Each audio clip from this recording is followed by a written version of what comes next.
Okay mga papi, installation tayo dito sa ADB 160 ng 4.8 package. Ang pinabil po ni Sir, Sinlo X1 Plus. So dito po natin siya.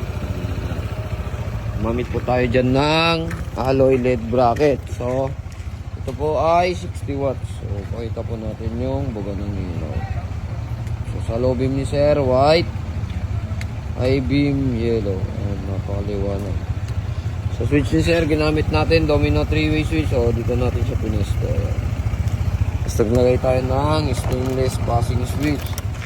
Kapag nakapatay yung driving light, ito siya mag-passing. Low beam, passing. High beam, passing. Sa busina naman ni Sir, nilagay po natin via horn po. So ayan, yung kanyang horn selector. Pag nakapatay yan, stop. Pag nilong press po natin, maglalapit. Okay, yeah. Tapi yan na Sir, meron tong combo. Speed. Okay. Sa mga gustong mag-avail ng gantong package, punta lang po dito sa Escotristas online shop. Maraming salamat po.